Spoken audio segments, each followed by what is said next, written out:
ಶರೀರಂ ಸುರೂಪಂ ತಥಾ ವಾ ಕಲತ್ರಂ ಯಶಶ್ಚಾರುಚಿತ್ರಂ ಧನಂ ಮೇರುತುಲ್ಯಂ ಮನಶ್ಚೇನ ಲಗ್ನಂ ಗುರುರಂಗ್ರಿ ಪದ್ಮಿ ತತಂ ಕಿಂ ತತಂ ಕಿಂ ತತಂ ಕಿಂ ತತಂ ಕಿಂ.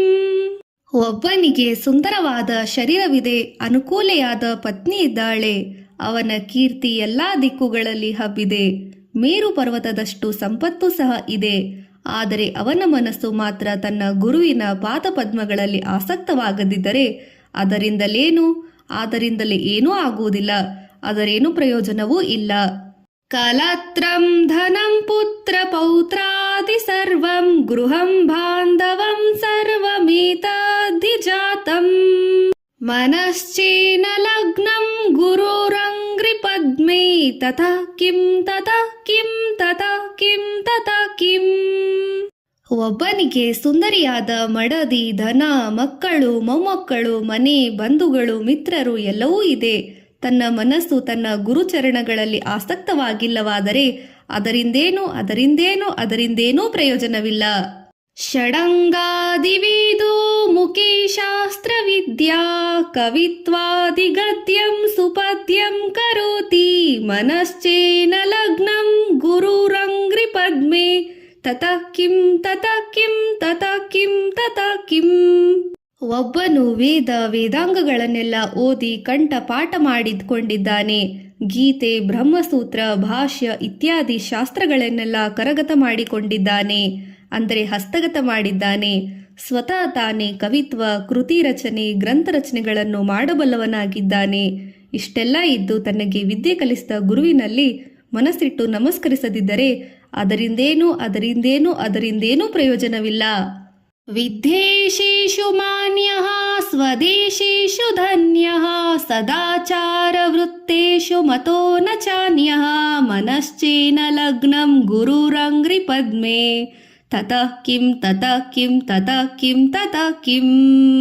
ವಿದೇಶಗಳಲ್ಲಿ ಹೊಗಳಿಕೆ ಪಾತ್ರನಾಗಿ ಸನ್ಮಾನ್ಯನಾಗಿದ್ದಾನೆ, ತನ್ನ ದೇಶದಲ್ಲಿ ಕೀರ್ತಿವಂತನಾಗಿ ಧನ್ಯನಾಗಿದ್ದಾನೆ, ತನ್ನ ಗುಣ ನಡತೆಗಳ ಸಚ್ಚಾರಿತ್ಯದಲ್ಲಿ ಎಲ್ಲರನ್ನೂ ಮೀರಿಸಿದ್ದಾನೆ. ಆದರೂ ಸದ್ಗುರುವಿನ ಚರಣಾರವಿಂದದಲ್ಲಿ ಮನವಿಡದವನಿಗೆ ಅದರಿಂದೇನೂ ಪ್ರಯೋಜನವಿಲ್ಲ.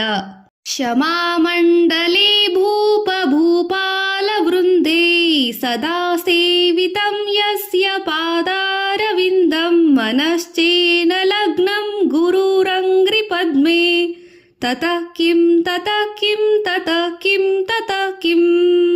ಭೂಮಂಡಲದಲ್ಲಿ ಚಕ್ರವರ್ತಿಗಳಿಂದ, ರಾಜರಿಂದ ಒಬ್ಬರ ಪಾದಗಳು ಸದಾ ಪೂಜಿಸಲ್ಪಡುತ್ತಿರಬಹುದು. ಆದರೆ ಅವನ ಮನಸ್ಸು ತನ್ನ ಗುರುವಿನ ಪಾದಾರವಿಂದದಲ್ಲಿ ಇಲ್ಲದಿದ್ದರೆ ಅದರಿಂದ ಏನೂ ಪ್ರಯೋಜನವಿಲ್ಲ. ಯಶೋಮಿ ಗತಂ ದೀಕ್ಷು ದಾನ ಪ್ರತಾಪಾತ್ ಜಗತ್ವಸ್ತು ಸರ್ವಂ ಕರೇಯತ್ ಪ್ರಸಾದಾತ್ ಮನಶ್ಚೇನ ಲಗ್ನಂ ಗುರುರಂಗ್ರಿ ಪದ್ಮೇ ತತಃ ಕಿಂ ತತಃ ಕಿಂ ತತಃ ಕಿಂ ತತಃ ಕಿಂ. ನನ್ನ ಯಶಸ್ಸು 10 ದಿಕ್ಕುಗಳಲ್ಲಿಯೂ ಹರಡಿದೆ, ದಾನ ಮಾಡುವುದರಲ್ಲಿ ಸಿದ್ಧ ಹಸ್ತನೆಂದು ಬಿರುದು ಬಂದಿದೆ, ಜಗತ್ತಿನಲ್ಲಿರುವ ಎಲ್ಲಾ ವಸ್ತುಗಳು ನನ್ನ ಬಳಿಯೇ ಇದೆ. ಇಷ್ಟೆಲ್ಲ ಇದ್ದರೂ ಮನಸ್ಸು ಗುರುವಿನ ಪಾದಾರವಿಂದದಲ್ಲಿ ಇಲ್ಲದಿದ್ದರೆ ಅದರಿಂದೇನೂ ಪ್ರಯೋಜನವಿಲ್ಲ. ಅರಣ್ಯೇನ ವಾ ಸ್ವಸ್ತ್ಯ ಗೇಹೇನ ಕಾರ್ಯೇನ ದೇಹೇ ಮನೋವರ್ತತೆ ಮೇ ತ್ವನರ್ಘೆ ಮನಶ್ಚೇನ ಲಗ್ನಂ ಗುರುರಂಗ್ರಿ ಪದ್ಮೇ ತತಃ ಕಿಂ ತತಃ ಕಿಂ ತತಃ ಕಿಂ ತತಃ ಕಿಂ. ಮನಸ್ಸು ಅರಣ್ಯವನ್ನಾಗಲಿ ಮನೆಯನ್ನಾಗಲಿ ಬಯಸುತ್ತಿಲ್ಲ, ಸ್ವಂತ ದೇಹದ ಕಡೆಗೆ ಕೂಡ ಲಕ್ಷ್ಯವಿಲ್ಲ, ಅನಗ್ರ್ಯವಾದ ವಸ್ತುಗಳನ್ನು ಬಯಸದೆ ವೈರಾಗ್ಯ ತಾಳಿದೆ. ಆದರೂ ಜ್ಞಾನ ನೀಡಿದ ಗುರುವಿನ ಪಾದಾರವಿಂದಗಳಲ್ಲಿ ಮನಸ್ಸಿಲ್ಲದಿದ್ದರೆ ಬರೀ ಇವುಗಳಿಂದ ಏನಾಗುತ್ತದೆ? ಇವುಗಳಿಂದ ಏನೂ ಪ್ರಯೋಜನವಿಲ್ಲ. ಅನಘ್ಯಾರಣಿ ರತ್ನಾನಿ ಭುಕ್ತಾನಿ ಸಂಯಕಃ ಸಮಾಲಿಂಗಿತ ಕಾಮಿನೀಶಾಮಿನೀಷು ಮನಶ್ಚೇನ ಲಗ್ನಂ ಗುರುರಂಗ್ರಿ ಪದ್ಮೇ ತತಃ ಕಿಂ ತತಃ ಕಿಂ ತತಃ ಕಿಂ ತತಃ ಕಿಂ. ಅಮೂಲ್ಯವಾದ ಮುತ್ತು ರತ್ನ ವಜ್ರ ವೈಡೂರ್ಯಗಳನ್ನು ಧರಿಸಿದ್ದಾಯಿತು. ಸ್ತ್ರೀ ಸುಖ ರಾತ್ರಿಗಳಲ್ಲಿ ಅನುಭವಿಸಿದ್ದಾಯಿತು. ಆದರೂ ಕೂಡ ಮನಸ್ಸು ಗುರುವಿನ ಪಾದಪದ್ಮಗಳಲ್ಲಿ ಪಾದಾರವಿಂದಗಳಲ್ಲಿ ಒಂದಾಗದಿದ್ದರೆ ಏನು ಮಾಡಿದಂತಾಯಿತು? ಇದರಿಂದೇನೂ ಪ್ರಯೋಜನವಿಲ್ಲ.